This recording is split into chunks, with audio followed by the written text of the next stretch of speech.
आपको लगता है कि राजनीतिक महत्वाकांक्षा रखना गलत है? नहीं, राजनीतिक महत्वाकांक्षा रखना बिल्कुल गलत नहीं है, लेकिन राजनीतिक महत्वाकांक्षा पे आप अपने पूर्वजों की कुर्बानी दे दें, अपने पूर्वजों की विचारधारा को खत्म कर दें, यह सबसे बड़ा गलत है। आप कह रहे हैं कि सबसे बड़ा गलत है कि जो हमारे प्रिंसिपल सिद्धांत हैं कहीं ना कहीं उनसे हमें समझौता जो है वो नहीं करना चाहिए। बिल्कुल। लेकिन कहीं ना कहीं जो बहुजन समाज जिसको हम कह रहे हैं और उनके जो बड़े नेता हैं, चिराग पासवान जो है वो हनुमान बने हुए हैं, जितन राम मांझी, रामदास अठावले तो खुलकर के बीजेपी के हिंदू राष्ट्र के साथ हैं, और जो अन्य पार्टियां वो मौन होकर के कहीं ना कहीं समर्थन कर रही हैं। तो ऐसे में लड़ाई लड़ी कैसे जाएगी? देखिए, इनका जो है ना बहिष्कार किया जाए, इनका सामाजिक बहिष्कार किया जाए। जो ऐसे लोग जो मनुवादियों के चंगुल में फंसे हुए हैं, इस सत्ता के सुख के लिए जो जनता के और जो विचारधारा को जो खत्म कर रहे हैं, इनको इस वक्त बहिष्कार करने का समय आ गया, वही एक रास्ता है। नहीं तो बहिष्कार करके जाएंगे कहाँ? अगर आप धर्म छुड़वाएंगे तो धर्म चाहिए, पार्टी छुड़वाएंगे तो पार्टी चाहिए, नेता छुड़वाएंगे तो नेता चाहिए। बाबा साहब को पता था कि अगर मैं इनसे हिंदू धर्म ले रहा हूँ तो बदले में कुछ ना कुछ देना पड़ेगा, आदमी नास्तिक नहीं हो सकता, तो उन्होंने बहुत धम दिया। अब आप कह रहे हैं बहिष्कार कर दो, तो विकल्प क्या है? वहीं दूसरी तरफ जो दलित बुद्धिजीवी वर्ग है वो कहीं ना कहीं कांग्रेस की तरफ जो है वो पलायन कर रहा है। चाहे अभी हाल ही में प्रोफेसर रतनलाल हो, रविकांत हो, राजेंद्र गौतम चले गए, वो जो दलितों के बड़े चेहरा थे, बहुजन के बड़े चेहरा थे, बहुजन एकाकी की बात कर रहे थे, फूले अम्बेडकर आंदोलन की बात कर रहे हैं, वो कह रहे हैं कि अब तो राजनीतिक रूप से कांग्रेस ही विकल्प है। देखिए, कांग्रेस का प्रश्न नहीं है, आप राहुल जी हैं, एक दूसरे भी राहुल हैं, और वह भी दोनों राहुल तथागत बुद्ध के पुत्र हैं, और यह भी राहुल ही बहुत ही अच्छा पर्सन है। पार्लियामेंट के उन्होंने आवाज उठाई कि ये जाति जनगणना होनी चाहिए, उन्होंने बुद्ध की बात किया, उन्होंने अशोक की बात किया, उन्होंने अभी जो हमारी एक बहन बोल रही है, दलित पैंथर की स्थापना उसके हस्बैंड ने किए थे, उस काल में देखिए वो ललकार रही है मंच पर, वहाँ पूरा भाषण दे रही है। तो अब जो है पूरा देश इकट्ठा हो रहा है। अगर राहुल भी बहुजन के विचार में आते हैं तो क्या फर्क पड़ता है, आने दीजिए ना। पंडित जवाहरलाल नेहरू के साथ में हमारे जहाँ बाबू जगजीवन राम जी भी थे, वहाँ बाबा साहब भी थे, तो आने दीजिए ना। हमारे धम्म में अंगुली माल जो है, जैसे डाकू को भी हमने सुधारा है, तो राहुल है ना, आने दीजिए, कुछ फर्क नहीं पड़ता है। अगर वो हमारे विचारधारा को लेकर चल रहे हैं तो इज मोस्ट वेलकम। तो आप कह रहे हैं मोस्ट वेलकम, तो जो लोग गए हैं और जो लोग जाने के लिए तैयार बैठे हैं कांग्रेस में, उनसे कोई दिक्कत कोई? बिल्कुल नहीं। हमको हमारे वैचारिक लोग चाहिए, हमको बाबा साहब का, फूले के वैचारिक पुत्र चाहिए, भगवान बुद्ध के वैचारिक पुत्र चाहिए। जो वैचारिक पुत्र अगर उनके आइडियोलॉजी को, उनकी विचारधारा को अपनाता है तो उनके साथ जाने में कोई हर्ज नहीं है।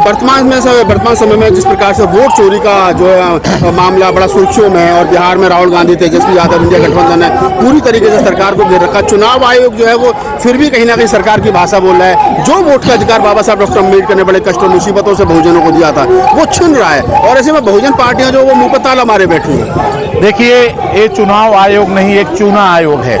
चुना आयोग है। और यह जो है ना, ये भाई भारतीय जनता पार्टी, बीजेपी का मतलब विशेष जाति की पार्टी, बीजेपी का मतलब ब्राह्मण जनता पार्टी, बीजेपी का मतलब भारत जलाओ पार्टी, बीजेपी जो है जो बहुजन जुल्मी पार्टी, बीजेपी का मतलब बहुत झूठी पार्टी, बहुत झूठा पार्टी। तो वह जो है उसमें पेगासस के माध्यम से या इजराइल की जो संस्था उसके माध्यम से जितने भी लोग हैं उनके सबके रिकॉर्ड, जो सब उनकी सब तमाम चीजें जो है इन्होंने बना लिया है। और ये जो है जो आज बना रहे हैं इलेक्शन कमिश्नर, वह भी उनकी मुट्ठी में है, सुप्रीम कोर्ट भी उनकी मुट्ठी में है। आज जो परिस्थिति जो हो रही है कि न्यायपालिका जो चौथा स्तंभ है वह भी किस तरह से हर जगह से दबाया जा रहा है। जस्टिस लोहिया का हत्या किया गया, देखिए क्या पोजीशन यहाँ पर है। उसी तरह से आप एक एक चीज को देखेंगे तो इन्होंने जो संवैधानिक संस्थाएं हैं उसको खत्म किया गया है, तो पूरी जनता समझ रही है। और यह जो है इसके पहले अगर वो सही ईमानदारी से बैलेट पेपर चुनाव होता तो इनकी दहाई से सैकड़े में नहीं आती। मैं दावे के साथ बोल सकता हूँ पूरी जनता इनको दफन करने के तैयार है और हो जाएगी। जो शख्सियत मेरे साथ खड़ी हैं, आपने इनको तमाम बहुत सारे मंचों पर राष्ट्रपिता ज्योतिबा फूले के वेशभूषा में देखा होगा। आप प्रकाश मौर्य हैं और मुंबई से आते हैं।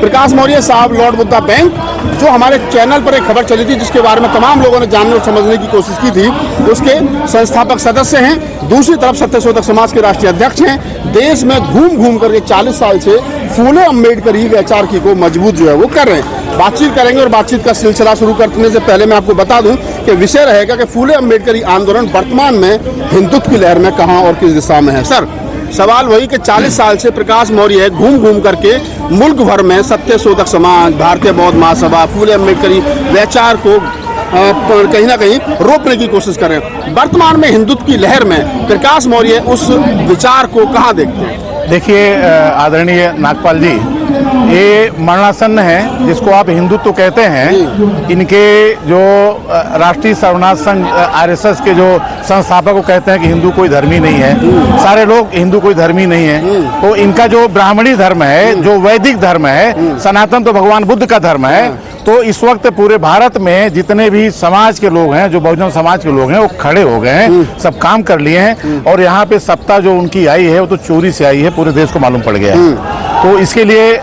हिंदुत्व का मुद्दा अब खत्म हो रहा है, बहुत ही जल्दी इस देश से खत्म हो जाएगा। बाबा साहब डॉक्टर अम्बेडकर ने कहा था कि भारत को बौद्ध में जो है वो करेंगे, यानी तार्किक साइंटिफिक बनाएंगे। बाबा साहब डॉक्टर अम्बेडकर की विचार की कहीं ना कहीं कमजोर पड़ी, आपको लगता है? बिल्कुल नहीं। बाबा साहब ने अपने कलम के बल पर, राहुल जी आपका नाम राहुल है और भगवान बुद्ध के परम पुत्र का भी नाम राहुल है, और हमारे धर्म में भी आप अच्छा काम कर रहे हैं। मैं आपकी जानकारी के लिए बता दूं कि बाबा साहब ने अपने कलम के बल पर पूरे भारत को बौद्ध में कर दिया है। उन्होंने नोट में दिया है, उन्होंने संविधान में दिया है, उन्होंने करेंसी में आप देखिए दिया है। तो इस देश में जितनी भी चीजें हैं, जहां भी है, सिक्का है, उन्होंने झंडे में दिया है, उन्होंने सम्राट अशोक के धम्म चक्र में दिया है। तो कलम के बल पर बाबा साहब ने इस देश को धम्म में कर दिया है।